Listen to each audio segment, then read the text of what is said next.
अस्सलाम वालेकुम।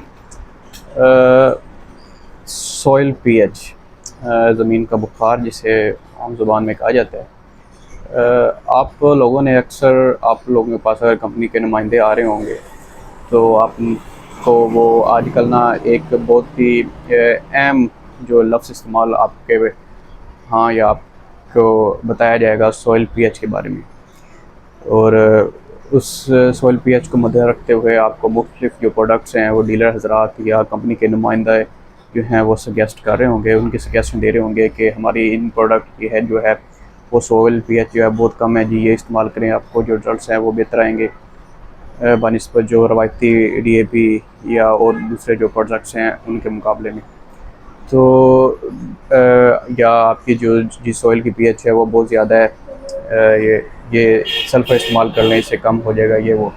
इनके बारे में तो अक्सर दोस्त को कुछ को पता भी होगा, कुछ को नहीं पता होगा। तो बेसिकली हम इस वीडियो में बात करते हैं कि सॉइल पीएच ये है क्या चीज़ और इसका जो हमारी पैदावार पे है वो किस तरह रोल है या क्या असरअंदाज होती है। बेसिकली अगर साइंटिफिकली पॉइंट ऑफ व्यू से देखा जाए तो सॉइल पीएच जो है, जो ज़मीन की हमारी सॉइल की पीएच है, उसको हम 0 से लेके 14 का जो स्केल है उसमें मेजर करते हैं। उसमें जो दो तरह की मेजरिंग की जाती है। एक जो आप 0 से लेके जो 6 तक का ज़ाविया है उसे हम एसिडिटी या तेज़ाबी मिट्टी कहते हैं, या और जो आपके प्रोडक्ट्स वगैरह हैं अगर उनकी पीएच हम मुहैया करेंगे तो उसे हम एसिडिटी या तेज़ाबी प्रोडक्ट्स वगैरह कहेंगे। और जो आपका 7 जो नंबर होगा वो आपका न्यूट्रल होगा, मतलब वहाँ पे जो है वो बैलेंस है। और जो आपका 7 से अबव जो है, ये 8 से लेके 14 तक का जो मेजरिंग है वो आपकी अल्कलाइन होगी, आपकी असासी होगी।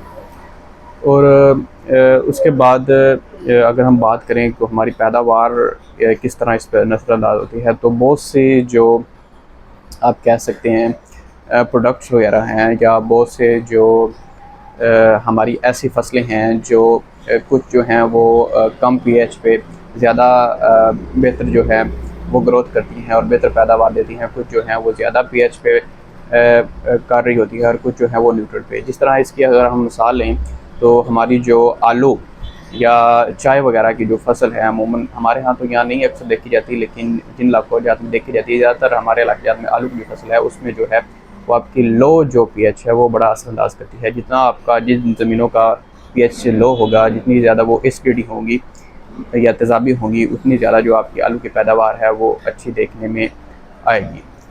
इसमें बहुत सी बीमारी जो है उनके कम आने के चांसेस होते हैं। इसके अलावा उसकी ग्रोथ वगैरह जो है वो भी बेहतर आने की चांसेस होती है। हमारा टॉपिक जो है वो ज़्यादा लंबा होगा और एक उसकी ज़्यादा डिटेल पे नहीं जाएंगे।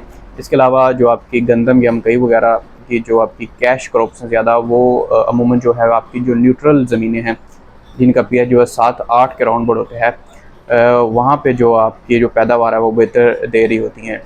इसके अलावा कुछ दीगर और फसलें हैं जो आपकी एसासी ज़मीनों को पसंद करती हैं, वहाँ पे जो पैदावार है वो अच्छी दे रही होती हैं। मेन जो अगर सिंपली इस पे बात करें तो ऐसी ज़मीनें जिनका जो पीएच है न्यूट्रल है, जो तकरीबन जो 6-7-8 के दरमियान है, वो हमारी ज़मीनों के लिए बड़ा बेहतरीन है। और ऐसी ज़मीनें जो हसासी हो चुकी हैं वहाँ पे भी आपकी पैदावार जो है वो असरअंदाज होगी। इसके अलावा कुछ फसलें जो फसलें हैं उन ज़मीनों में लगाएंगी जो उल्ट हैं, मतलब जो फसलें एसिडिटी को पसंद करती हैं वो बेसिक ज़मीनों में लगा देंगे। और जो कुछ फसलें जो हैं वो एसासी तबीयत की होती हैं, उनको ज़्यादा पीएच रिक्वायर्ड होता है, अगर वो आप एसिडिटी ज़मीन में लगा दें, एसिडिक की ज़मीनों में, तेज़ाबी ज़मीनों में लगा देंगे तो उनके जो पैदावार के चांसेस हैं वो कम आने के काफ़ी हद तक होते हैं और आपकी पैदावार जो है वो बुरी तरह मुतासर आपको होती नज़र आएगी। दोस्तों बेसिकली जो है ना वो आपकी पैदावार का सबसे जो मेन तयन है वो आपकी सॉइल ही करती है। और हमारी जो मिट्टी है उसमें जो पीएच है उसका बड़ा दारोमदार है, उसका बड़ा रोल है। तो इसलिए हमेशा आप सबसे पहले अपनी ज़मीन की साख्त को समझें, उसको बेहतर तरीके से जांचें, उसको बेहतर तरीके से जानने की कोशिश करें और उसके मुताबिक फिर जो हैं वो अपना फर्टिलाइज़र प्लान बनाएं सबसे पहले अपनी ज़मीन के मुताबिक जो है वो अपना प्रोडक्शन प्लान तैयार करें, और जिस ज़मीन जो मिट्टी में अच्छी पैदावार दे सकती है उसको काश्त करें, ना कि ऐसे ही तुक्के से देखा देखी जो हैं वो अपनी ज़मीन में जो है वो फसलें काश्त करना स्टार्ट कर दें। उम्मीद है इस वीडियो से आपको कुछ ना कुछ लाजमी सीखने से मिला होगा।